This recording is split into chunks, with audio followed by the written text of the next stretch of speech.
আমরা দেখবো learning curve model. Learning curve model কী বলছে? লার্নিং কার্ভ মডেল বলছে যে একটা টাস্ককে রিপিটেডলি করলে কী হবে, আমরা সেই টাস্কটাকে অনেক বেটার পারফর্ম করবো, অনেক কুইকলি পারফর্ম করতে পারবো, তাই তো?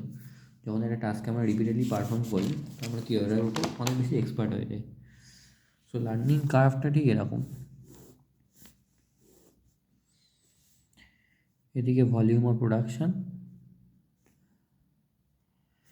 এদিকে average unit time, average time per cost. তো যত ভলিউম আমার বাড়বে তত আমার টাইম কম লাগবে, ঠিক আছে?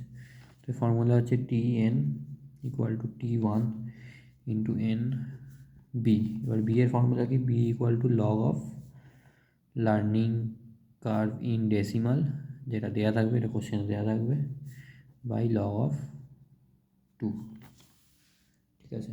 তো একটা কোশ্চেন দেখা যাক। তো এখানে বলা যায় let learning curve rate 80% and let time required to produce first unit is 40 minutes. So T1 কি? T1 is the time required for producing unit 1 product, ঠিক আছে?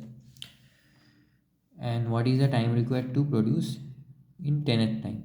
তাহলে ফর্মুলা ওয়াইজ কি? ফার্স্টে আমি বি বার করতে হবে। বি হচ্ছে log of 80%, that is 0.8 by log of 2।